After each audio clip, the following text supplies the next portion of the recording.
बिस्मिल्लाहिर्रहमानिर्रहीम। मैं हूं आपका मैथमेटिक्स इंस्ट्रक्टर अली अहमद और आप सबको मैं अपने यूट्यूब चैनल जिसका नाम है मैथमेटिक्स बाय अली अहमद में खुशामदीद कहता हूं। जैसा कि आप जानते हैं कि हम क्लास 9th का जो मैथमेटिक्स का कोर्स है वो हमने स्टार्ट किया हुआ है और हम उसमें चैप्टर 1 कर रहे हैं। आज हम चैप्टर 1 का जो टॉपिक पढ़ेंगे उसका नाम है मल्टीप्लिकेशन ऑफ मैट्रिसेस। तो आइए स्टार्ट करते हैं। Two matrices A and B are conformable for multiplication giving product AB if the number of columns of A is equal to the number of rows of B। तो ये कह रहा है कि अगर आप दो मैट्रिसेस को मल्टीप्लाई करना चाह रहे हैं तो उसके लिए ज़रूरी है कि पहली मैट्रिक्स के कॉलम्स की तादाद और दूसरी मैट्रिक्स के रोज़ की तादाद जो है वो इक्वल होनी चाहिए। अगर हम इसको प्रोडक्ट की फॉर्म में लिखें तो वो कुछ इस तरह से होगा कि जो पहली मैट्रिक्स है आपकी उसके नंबर ऑफ कॉलम्स और जो दूसरी मैट्रिक्स है उसकी नंबर ऑफ रोज़ जो हैं वो अगर इक्वल हों देन आप जो मल्टीप्लिकेशन का जो ऑपरेशन है वो आप अप्लाई कर सकते हैं। अदरवाइज़ आप किसी भी दो रैंडमली मैट्रिसेस को मल्टीप्लाई नहीं कर सकते। उसकी रीज़न क्या है कि मल्टीप्लिकेशन का ऑपरेशन ऑपरेट करने के लिए इन दोनों चीज़ों का जो इक्वल होना है वो ज़रूरी है। अब हम यहाँ पे दो मैट्रिसेस ऐसी लेंगे जिनमें पहली मैट्रिक्स के कॉलम्स की तादाद और दूसरी मैट्रिक्स के रोज़ की तादाद जो है वो इक्वल होगी और हम फिर उनको मल्टीप्लाई करेंगे। यहाँ पे मैं एक ए मैट्रिक्स ले रहा हूँ जिसका मैं ऑर्डर फॉर एग्जांपल लेता हूँ 2×2 4 5। ले जी, ये मैंने उसकी एंट्रीज ले ली और इसी तरह से मैं एक बी मैट्रिक्स यहाँ पे लूँगा जिसका ऑर्डर मैं 2×2 ही लेता हूँ 1 2 3 4। ठीक हो गया जी। अब हम इन दोनों को करते हैं मल्टीप्लाई। अब हम इनको मल्टीप्लाई कर सकते हैं क्योंकि इसके दो कॉलम्स हैं और इसकी दो रोज़ हैं। जो हमारी मल्टीप्लिकेशन की कंडीशन थी वो इन दोनों पे सेटिस्फाई हो रही है। अब हम इन दोनों को मल्टीप्लाई करते हैं। पहले ए की मैट्रिक्स है 2 4 4 5 एंड जो बी मैट्रिक्स है वो मेरे पास है 1 3 2 4। ले जी, अब आपने ये जो मल्टीप्लिकेशन है इसमें अक्सर बच्चे जो है वो कंफ्यूज हो जाते हैं और इसमें अक्सर मिस्टेक्स करते हैं। ये आपने ध्यान से समझना है कि दो मैट्रिसेस को हम किस तरह से मल्टीप्लाई करेंगे। पहले आपने पहली मैट्रिक्स की पहली रो लेनी है और दूसरी मैट्रिक्स का पहला कॉलम लेना है मल्टीप्लाई करने से पहले। तो क्या करेंगे हम, पहली एंट्री इसकी पहली एंट्री से मल्टीप्लाई होगी 2 × 1 okay plus now this 4 will be multiply by this 3। 4 को हम मल्टीप्लाई करेंगे 3 से। ठीक हो गया। अब वही रो और सेकंड कॉलम जो है इसका अब हम इसको मल्टीप्लाई करेंगे उसी तरह से। पहले 2 मल्टीप्लाई होगा इस 2 से 2 × 2 प्लस देन 4 मल्टीप्लाई होगा इस 4 से 4 मल्टीप्लाई बाय 4। ठीक हो गया। इसी तरह से अब हम पहली मैट्रिक्स की जो दूसरी रो है उसको लेंगे और इसको इसके पहले कॉलम से जो दूसरी मैट्रिक्स का पहला कॉलम है उससे मल्टीप्लाई करवाएंगे। 4 को पहले 1 से मल्टीप्लाई करेंगे 4 × 1 प्लस देन 5 को हम 3 से मल्टीप्लाई करेंगे 5 मल्टीप्लाई बाय 3। ठीक हो गया। इसी तरह से अब ये जो दूसरा कॉलम है इसको हम इसके जो दूसरी रो है इसको दूसरे कॉलम से मल्टीप्लाई करेंगे। जब हम 4 को 2 से मल्टीप्लाई करेंगे 4 × 2 प्लस देन 5 को 4 से मल्टीप्लाई करेंगे 5 × 4। ले जी, अब हम इसको आगे सिंप्लीफाई करते हैं। 2 × 1 2 प्लस 4 × 3 12 2 × 2 4 प्लस 4 × 4 16 4 × 1 4 प्लस 5 × 3 15 4 × 2 8 प्लस 5 × 4 20।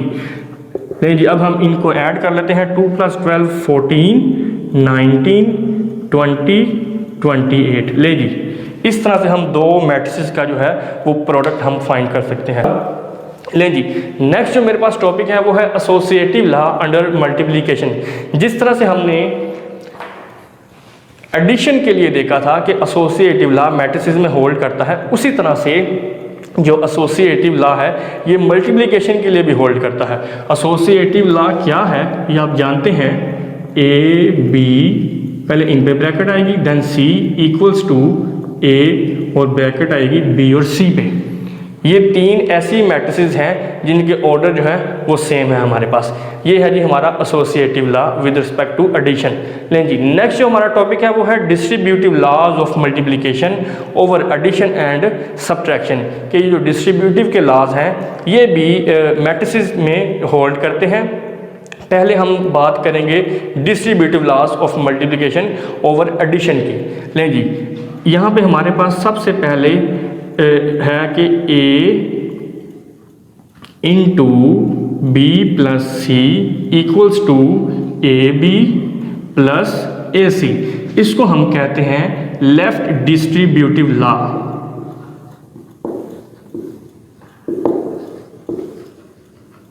ठीक हो गया जी। अब नेक्स्ट जो है हमारे पास वो है b प्लस सी इंटू ए।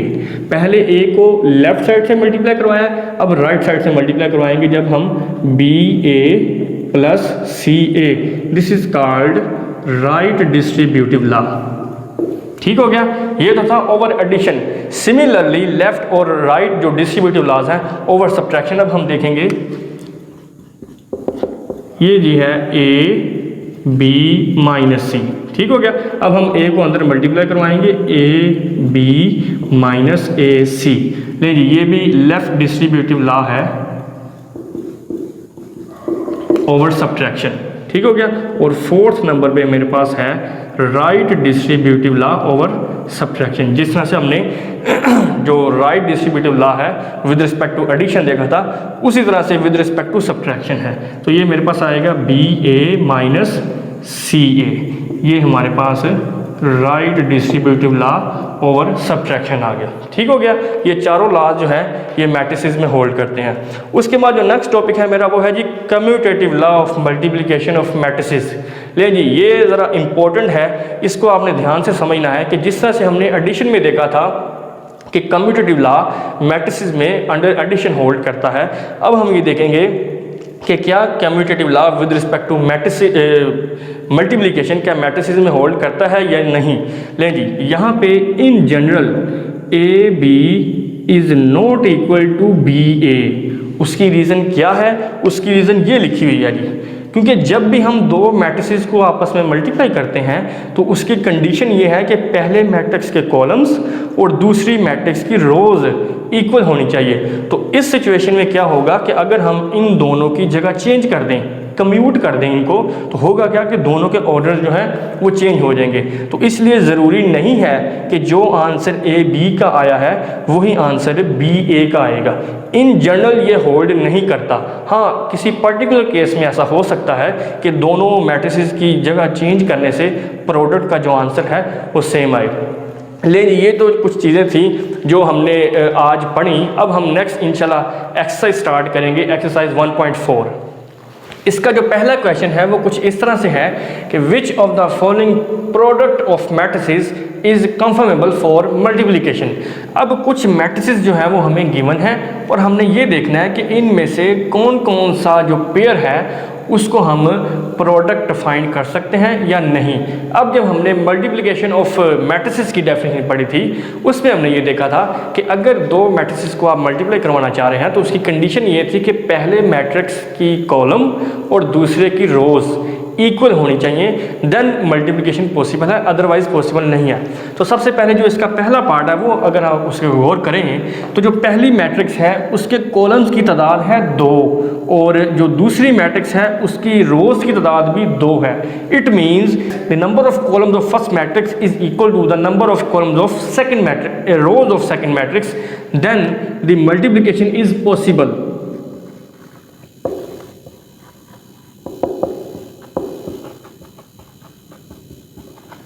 नहीं जी, ठीक हो गया। अब हम सेकंड पार्ट देखते हैं। जैसा कि आप देख सकते हैं कि पहली मैट्रिक्स के कॉलम्स भी 2 हैं और दूसरी मैट्रिक्स की रोज भी 2 हैं, तो देन इन दोनों का प्रोडक्ट भी जो है वो पॉसिबल है। तो हम लिखेंगे प्रोडक्ट इज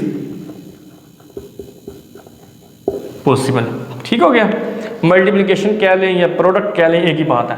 थर्ड पार्ट जो इसका है उस पर अगर आप गौर करें तो जो पहली मैट्रिक्स है उसका एक कॉलम है, ठीक हो गया। और जो दूसरी मैट्रिक्स है उसकी रोज़ की तादाद 2 है। इसका मतलब है ये दोनों मैट्रिसेस उस कंडीशन को सेटिस्फाई नहीं कर रही जिसके लिए हम इनको मल्टीप्लाई कर सकें। तो अब हम ये कह सकते हैं मल्टीप्लिकेशन इज नॉट पॉसिबल। लेकिन फोर्थ पार्ट अगर हम आप इसका देखें तो फर्स्ट मैट्रिक्स के जो कॉलम्स हैं उनकी तादाद है 2। There are 2 columns in first matrix and there are also 2 rows in the second matrix which is exactly the same of condition of multiplication of 2 matrices। पहले मैट्रिक्स के 2 कॉलम हैं और दूसरी मैट्रिक्स की 2 रोज हैं। इसका मतलब है इन दोनों का जो प्रोडक्ट है वो पॉसिबल है। Product is possible. ओके हो गया। लास्ट पार्ट इसका कुछ इस तरह से है कि अगर आप गौर करें इसकी पहली मैट्रिक्स पे तो इसके 3 कॉलम्स हैं, ठीक हो गया, और दूसरी मैट्रिक्स की 3 रोज हैं विच इज़ एग्जैक्टली सेम जो कंडीशन है प्रोडक्ट ऑफ मैट्रिसेस की कि पहले मैट्रिक्स के कॉलम और दूसरी की रोज की तादाद अगर बराबर हो तो आप उन दोनों का प्रोडक्ट फाइंड कर सकते हैं। तो मैं फिर यहाँ पे कह सकता हूँ कि प्रोडक्ट इज़ पॉसिबल। ठीक हो गया। लेकिन ये हमारा क्वेश्चन नंबर 1 जो है वो कंप्लीट हो गया है। नेक्स्ट हम मूव करते हैं क्वेश्चन नंबर 2 की तरफ। क्वेश्चन नंबर 2 की स्टेटमेंट कुछ इस तरह से है कि हमारे पास 2 मैट्रिसेस जो हैं वो गिवन है और वो कह रहा है कि find A B and B A if possible, कि आप ए बी का प्रोडक्ट फाइंड करें और फिर बी ए का जो है प्रोडक्ट वो फाइंड करें अगर पॉसिबल है तो। लेकिन जी अब हम ये इसका फर्स्ट पार्ट जो है वो पहले स्टार्ट करते हैं। फर्स्ट पार्ट मेरे पास है ए बी। ए की जगह पे पहले ए की मैट्रिक्स आएगी 3 -1 0 2 और फिर बी की जगह पे बी की मैट्रिक्स आएगी वो है मेरे पास 6 5। लेकिन यहाँ पे आपने एक बात गौर करनी है कि जब भी आप 2 मैट्रिसेस को मल्टीप्लाई करने जा रहे हैं तो आपने पहले ये देखना है कि क्या ये दोनों मैट्रिसेस जो मल्टीप्लाई की कंडीशन है क्या उसको सेटिस्फाई करती हैं। कंडीशन क्या थी कि पहली मैट्रिक्स के कॉलम्स की तादाद और दूसरी मैट्रिक्स की रोज की तादाद जो है वो अगर इक्वल होगी देन हम मल्टीप्लाई कर सकते हैं। तो आप देख सकते हैं कि जो पहली मैट्रिक्स है उसके 2 कॉलम्स हैं और दूसरी मैट्रिक्स की 2 रोज हैं। It means multiplication is possible. तो आइए हम इसको मल्टीप्लाई करते हैं। मल्टीप्लाई करने का मेथड क्या था, अब हम इसको करेंगे। इसकी पहली रो लेंगे और इसका पहला कॉलम हम लेंगे। 3 पहले मल्टीप्लाई होगा 6 से, 3 × 6 प्लस और फिर 0 मल्टीप्लाई होगा 5 से। ठीक हो गया।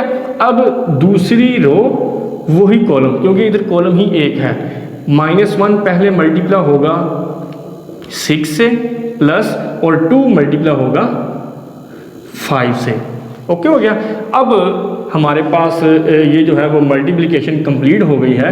अब हम इसको ज़रा सिंप्लीफाई कर लेते हैं। 3 × 6 18, 0 × 5 0 एंड -1 × 6 -6 एंड 2 × 5 10। लेकिन ये हमारे पास 18 आ गया और दिस इज इक्वल टू 4। लेकिन ये हमारे पास ए बी का प्रोडक्ट आ गया। अब हम जो इसका सेकंड पार्ट है बी ए वो हम देखते हैं कि बी ए सबसे पहले हम बी की जगह पे बी की मैट्रिक्स लिखेंगे। बी की मैट्रिक्स क्या है 6 5। ओके हो गया। और फिर ए की जगह पे ए की मैट्रिक्स क्या है 3 -1 0 2। ले जी सेम वही बात है कि सबसे पहले हम कंडीशन देखेंगे। कंडीशन क्या है, पहली मैट्रिक्स का एक कॉलम है, ठीक हो गया, और दूसरी मैट्रिक्स की 2 रोज हैं। It means multiplication is not possible, क्योंकि हमें ये पता है कि पहली मैट्रिक्स के कॉलम्स की तादाद और दूसरी मैट्रिक्स की रोज की तादाद जो है वो बराबर होनी चाहिए अगर आप उनको मल्टीप्लाई करवाना चाहते हैं। तो इस केस में ये दोनों बराबर नहीं हैं, तो हम फिर ये कहेंगे प्रोडक्ट इज नॉट पॉसिबल। ले ये हमारे पास इसका रिक्वायर्ड सॉल्यूशन आ गया।